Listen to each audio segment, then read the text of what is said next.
tal se lo habíamos anunciado, ha llegado el momento de abordar esos temas de interés en nuestro segmento En Directo con el Médico. Hoy nos acompaña el doctor José Leal y la doctora Andrea Gatica, ambos médicos de la Asociación Pediátrica de Guatemala, para abordar un tema muy interesante, los esquemas de vacunación. Y es que durante los últimos meses ha captado la atención la vacuna contra el COVID-19 y probablemente muchos padres de familia han perdido la atención en el resto de vacunas que tienen que aplicarse a los niños, y ahora pues también ya se está hablando de los refuerzos en los adolescentes. Así que le damos la bienvenida a nuestros médicos invitados. Doctores, qué gusto saludarles, qué bueno tenerlos por acá en esta fría mañana. La verdad es que todos muy bien abrigados, con todas las recomendaciones para evitar esas enfermedades respiratorias. Pero doctor, voy a comenzar con usted, y es que efectivamente estamos hablando de un esquema de vacunación, lo resaltábamos en otras oportunidades también. Últimamente se ha hablado mucho de la vacuna contra el COVID-19, las consultas a los centros de salud, a los hospitales en general, han estado reguladas por la misma emergencia. Esto ha hecho que muchos padres de familia le pierdan la atención importantísima a las vacunas que deben de tener los niños, y eso se va a reflejar más adelante en enfermedades que quizá ya estábamos controladas en Guatemala. Doctor, ¿cómo se maneja ese esquema de vacunación en los primeros años de vida? Perfecto, es importante lo que mencionas, porque se ha dejado de vacunar mucho durante el año de la pandemia.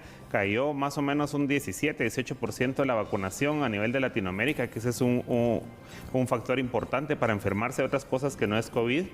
El esquema de vacunación básico que incluye en los primeros 6 meses, hablando de los primeros 6 meses, es la vacuna al nacer, que debe ser la de hepatitis B. Se calcula que más o menos un 5% de la población mundial son portadores de hepatitis B, y la vacuna lo que hace es proteger al recién nacido para una infección grave y crónica por este virus que afecta el hígado. La vacuna de tuberculosis, que es la BCG, también es una de las que se aplica al nacimiento, que es sumamente importante para prevenir las formas graves de tuberculosis. Luego empieza el esquema a partir de los 2, 4 y 6 meses con las vacunas de neumococo, la vacuna de rotavirus y la vacuna de pentavalente más polio o hexavalente, depende si se lo ponen en el sector privado o en el sector público, que incluye enfermedades como difteria, tétanos, tosferina, hemófilos influenza, hepatitis B y polio. Cada una de estas enfermedades pues tiene distintas manifestaciones clínicas. Algunas son respiratorias, otras son que afectan la musculatura, como el polio.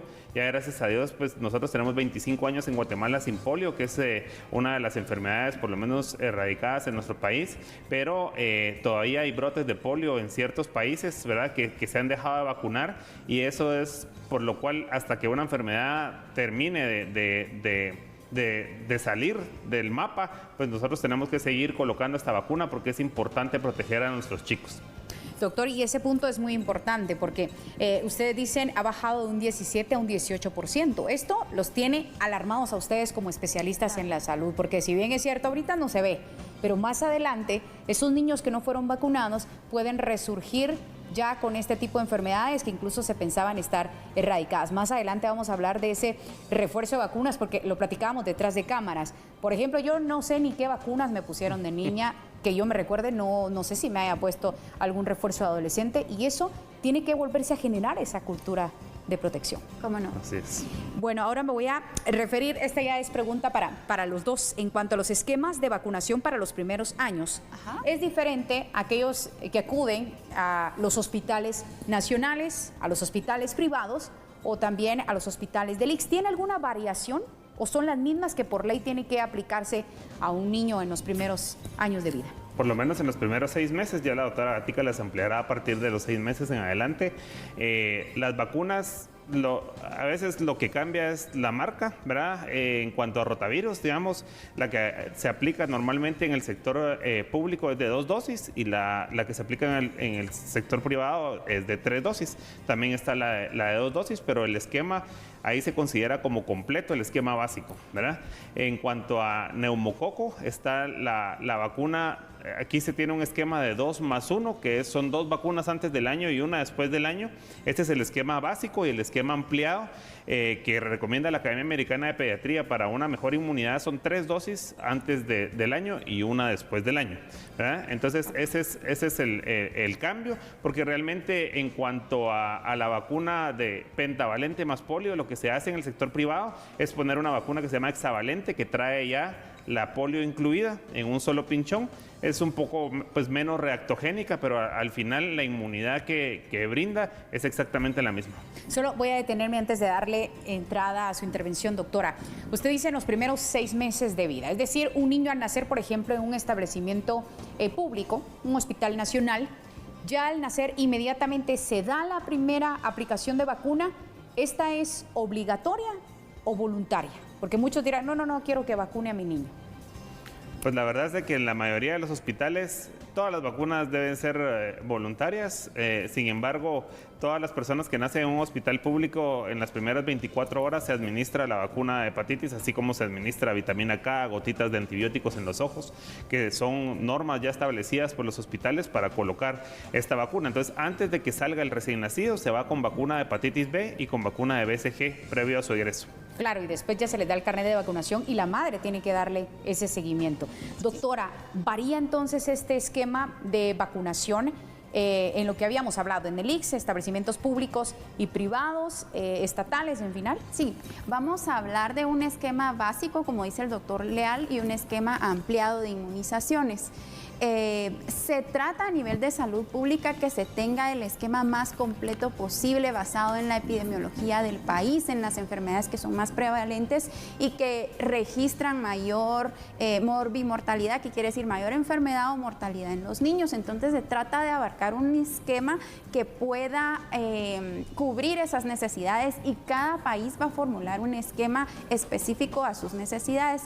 Sin embargo, aquí en Guatemala, como hablábamos, tenemos el esquema básico que se aplica en salud pública, que sí difiere a nivel del Seguro Social y aún más a nivel de establecimientos privados. Y a partir de los 6 meses ya empezamos a contar con vacunas como la de la influenza, ¿verdad? Esta vacuna es muy importante, ya que en niños pequeños puede generar hospitalizaciones o incluso mortalidad. Entonces, a los 6 meses se recomienda la primera dosis y debe tener un refuerzo el lactante un mes después. La primera vez que se aplica esta vacuna debe tener un refuerzo inmediato.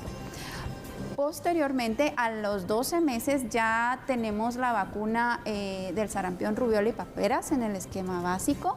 Sin embargo, en el esquema ampliado, a partir de los 9 meses también se puede colocar la vacuna del meningococo, que es para prevenir una enfermedad que se llama meningitis, que causa inflamación del cerebro y de las membranas que cubren el cerebro. Esta no está en el esquema básico porque quizás la frecuencia de la enfermedad no es muy alta en nuestro país, pero si uno como padre tiene la oportunidad de colocar esta vacuna, debe hacerlo, y más aún en pacientes que padecen de problemas del vaso. A veces les tienen que quitar el vaso por alguna razón, problemas de sus defensas, que están tomando algún medicamento que disminuye sus defensas, o que genéticamente tienen defensas bajas, incluso algunos pacientes que tienen que viajar a otros países deben colocarse este tipo de vacuna.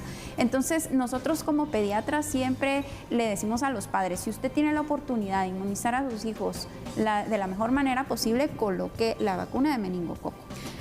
Doctora, ya hablemos casi para ir cerrando esta intervención. El refuerzo de las vacunas en los adolescentes y posteriormente lo de la vacunación contra el COVID-19. Esperemos que nos amplíe esa información. La vacuna del adolescente debemos reforzar la difteria, tétanos y tosferina, porque con el tiempo se va disminuyendo la inmunidad que genera la vacuna del tétanos y la tosferina. Entonces, a partir de los 10, 11 años debemos colocar de nuevo esta vacuna, que es un tanto diferente a la primera vacuna que se coloca en la infancia. Esta vacuna es acelular, ¿verdad? La que se debe colocar, y también ahorita debemos colocar la vacuna de COVID-19 en la adolescencia. Y actualmente la FDA acaba de autorizar la vacuna de COVID para niños de 5 a 11 años. Entonces esa vacuna ya está autorizada, en otros países ya se está administrando y prontamente se va a hacer la recomendación aquí en Guatemala para poder ser administrada a los niños. Ojo, esta vacuna no es igual a la que se coloca en los adolescentes y los adultos, entonces debe ser una formulación específica. La de los adolescentes trae 30 microgramos y esta trae 10 microgramos, entonces debemos ajustarnos a esas necesidades y entonces el país deberá prepararse para tener esta vacuna o adquirir esta vacuna especial para los niños. Doctores, muchísimas gracias de verdad por habernos acompañado, el doctor José Leal y la doctora Andrea Gatica, ambos médicos de la Asociación Pediátrica de Guatemala. Gracias por habernos acompañado en este segmento en directo con el médico.